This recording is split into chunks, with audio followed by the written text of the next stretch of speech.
la pièce que j'ai dans les mains là, c'est une pièce, c'est du papier. Alors on appelle une pièce de papier, bon, on l'appelle un roman. Alors quand tout d'un coup on décide de faire des pièces de théâtre, c'est-à-dire qu'on va écrire, mais on ne fait pas la narration. On le résout à des petites didascalies, il entre, on est dans un palais, et point final. Et puis alors, on a le dialogue, bien sûr, 99%, et on n'a pas la pensée des personnages. Alors maintenant, au XXe siècle, au XXIe, on met entre parenthèses, pour les acteurs qui tournent des films, entre parenthèses, fou de rage, lucide, revenons sur ce qu'il a dit. Mais à cette époque-là, il n'y a pas de didasse, il n'y a pas les indications. Il y a Roméo, Juliette, etc. Donc, qu'est-ce que c'est que le théâtre?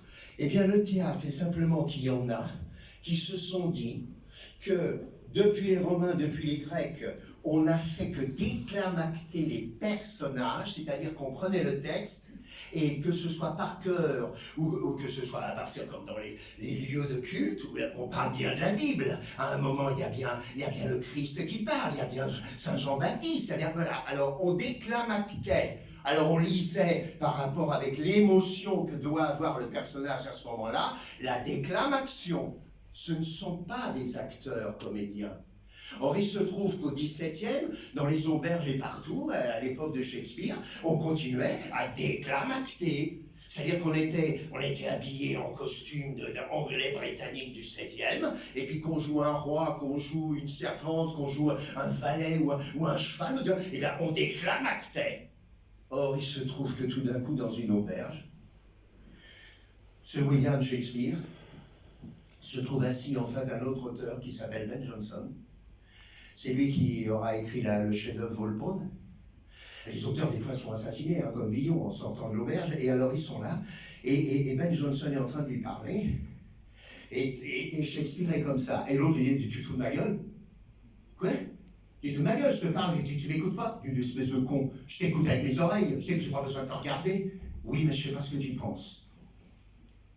Stop. À ce moment-là, ce petit bonhomme va changer l'histoire de l'humanité. Ça veut dire que tout d'un coup, il se dit, attends, donc, pour que l'autre sache ce que je pense, c'est pas en regardant mes genoux, mes mains, mon visage. Non, c'est pas mes oreilles, c'est pas mon menton, c'est mes yeux. Donc les yeux sont les fenêtres de l'âme. Donc ça veut dire que même si je fais semblant par la voix de dire « Mais si, je t'adore, je te jure, je pense qu'à toi », je vois bien dans ton regard que c'est pas vrai. Donc Shakespeare se dit « Je vais donc écrire et mes acteurs vont donc non pas déclamacter les personnages, mais créer un rôle. Un rôle. » On n'a jamais donné un Oscar du second personnage ou du premier personnage. À Hollywood, on donne un Oscar du premier rôle ou du second rôle. Ça veut dire que l'acteur, contrairement à l'écrivain et contrairement au personnage, tire à partir de personnages la sculpture humaine de rôle. Et Shakespeare se dit, attends,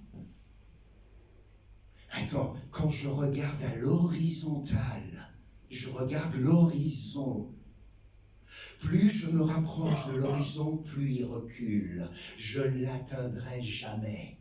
Donc ça veut dire que tout ce que je regarde dans la vie à l'horizontale, j'ai besoin d'avancer pour m'approcher, pour comprendre. Et donc ça veut dire qu'il y a le regard horizontal qui regarde, qui cherche, qui ne juge pas, qui regarde. Ensuite, il y a le regard vers le haut. Mais oui, il y a cet angle-là de soumission vers Dieu. Dieu, il est là-haut. Mon papa, il est là-haut. Ma maman, elle est là-haut. Moi, je suis plus petit, je suis un enfant. Mais le ciel, il est là-haut. Et voilà. Et il y a mon maître, et il y a mon professeur, et il y a mon esclave, et il y a mon frère aîné, et il y a... Et tout d'un coup, il se dit, et il y a un troisième angle, là, c'est la soumission, là, c'est l'horizontalité de découvrir et d'avancer pour découvrir, et il y a le troisième angle, c'est sur moi, foutez-moi la paix, foutez-moi la paix, foutez-moi la paix, j'ai vu. Alors, qu'est-ce que je pense, putain, ne me dérange pas, qu'est-ce que je pense?